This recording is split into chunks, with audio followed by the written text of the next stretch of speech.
You are standing in a silent grove in Northern California, your hands gripping a garden spade encrusted with damp soil.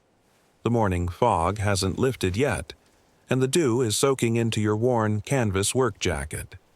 You are turning over a small patch of earth for an organic vegetable garden, contemplating a trip to the local library this afternoon to return a book on classical architecture.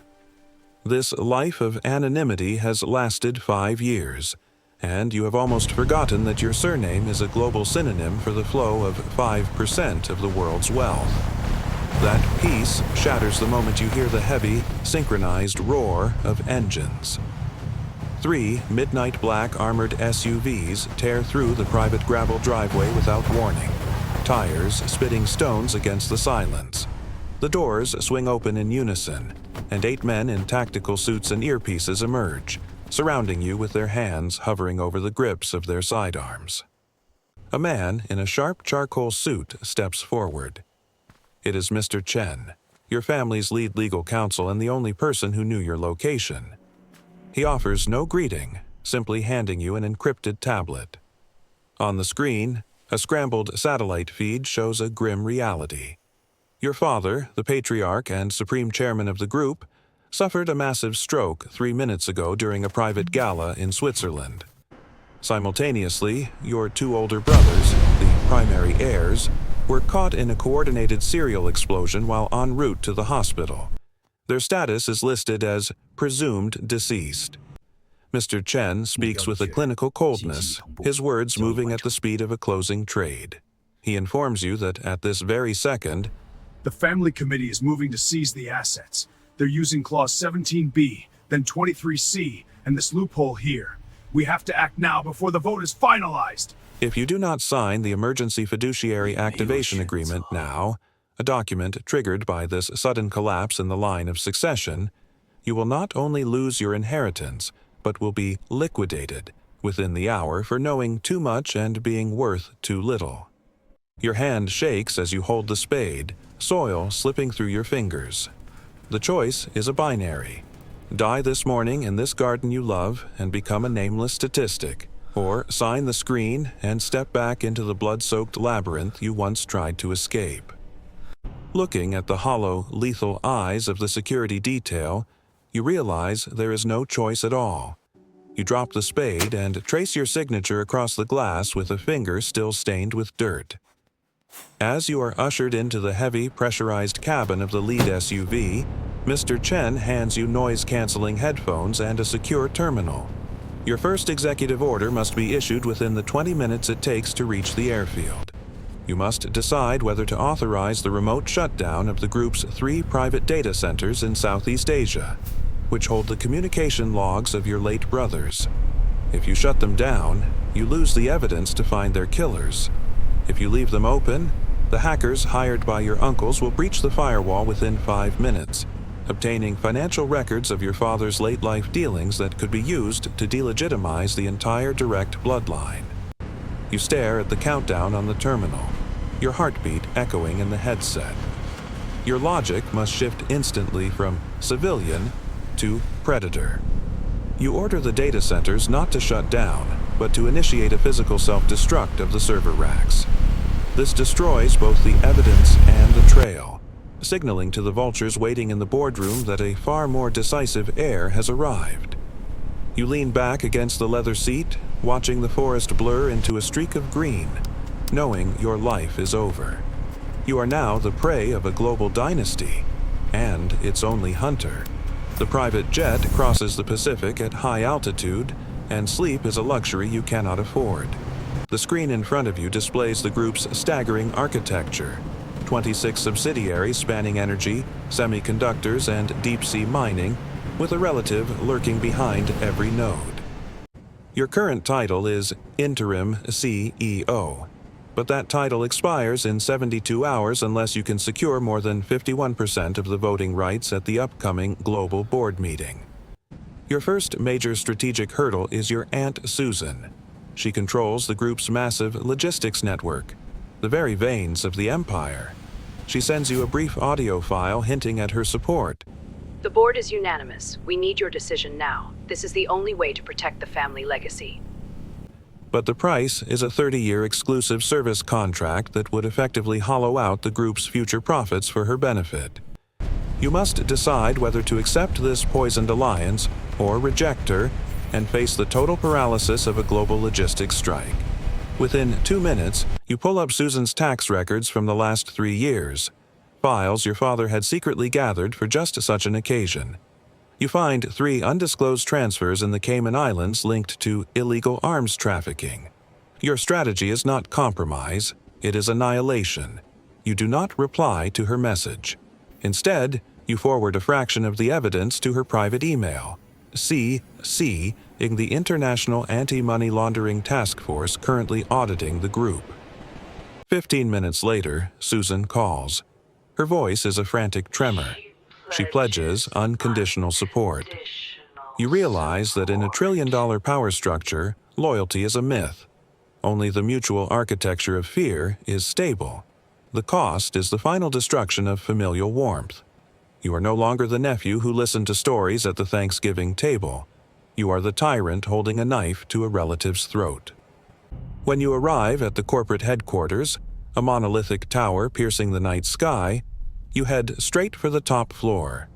The elders of the family council are waiting.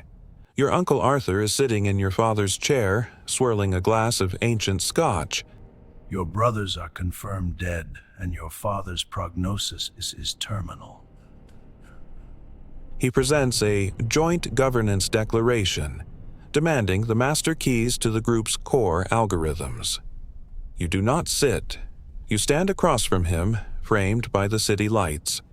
You calmly inform him that you have already initiated a scorched earth protocol.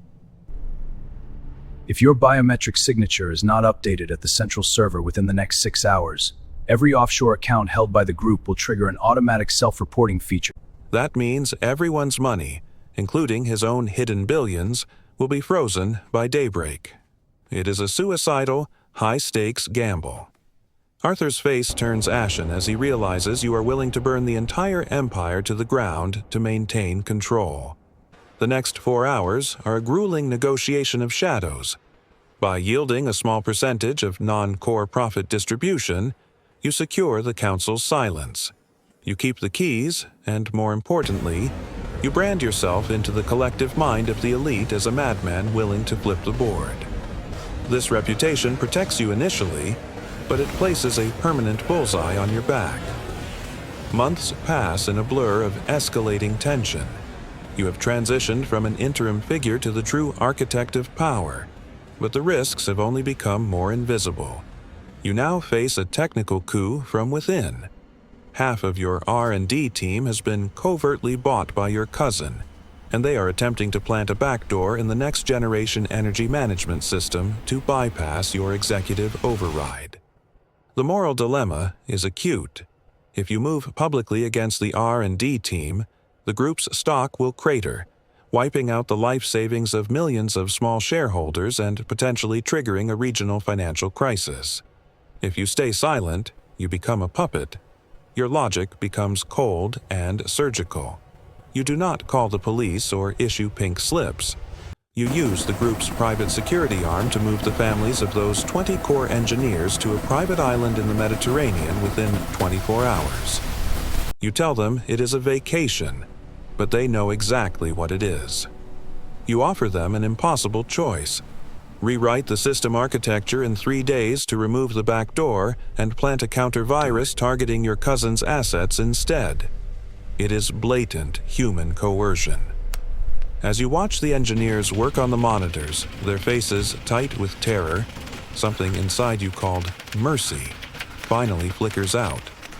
You understand that at this scale, every life is just a variable on a balance sheet. The consequences are immediate. The system launch is a triumph, and you purge the internal opposition. But the lead engineer, a man who served your father for 30 years, leaps from the roof of the headquarters the next day. His suicide note contains one sentence.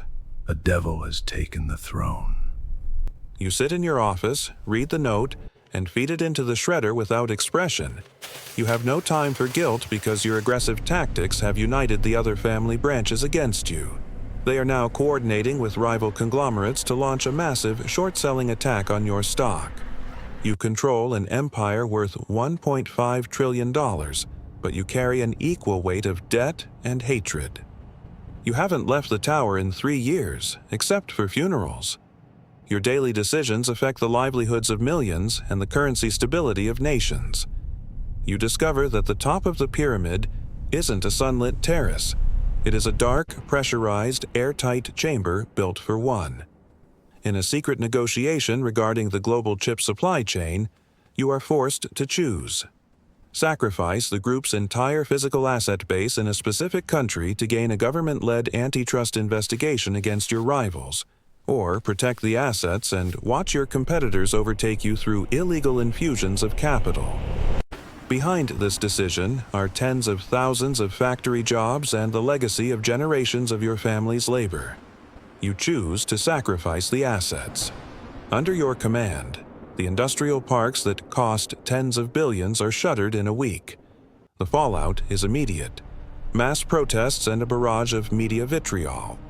You watch the angry faces of the unemployed workers on the news, while your mind calculates the arrival schedule of the government task force at your rival's headquarters.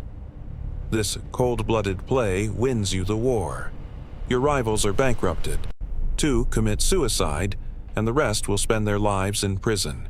When you finally stand at the absolute zenith of power, when your father's funeral is held in the rain and you are the sole voice of the dynasty, you realize you have lost everything that could be called a life. There are no friends, only stakeholders. No relatives, only successors in waiting. No emotion, only the precise perception of risk. You sit back at the desk that feels absurdly large and pick up an observation report on your latest heir, your 6-year-old nephew. You realize that you are looking at him with the exact same eyes Mr. Chen had when he found you in that garden. You wonder if you should begin the dehumanizing training now, to prepare him for the suffering of this throne. Outside, the sunset is staining the city the color of blood. Your secure terminal chirps with a high-priority alert. A new mineral dispute in Northern Europe involving a sum large enough to collapse a sovereign currency. You don't feel tired. You feel a mechanical, suffocating clarity. You reach for the file and begin searching for the most lethal point of leverage. You realize your life has become a game with no exit. In this trillion-dollar maze, every consequence births a greater risk. The pressure never lightens. You have simply adapted to the weight. You watch the numbers flicker on the screen and take a deep breath. This is the fate you signed for. This is the never-ending price of the crown.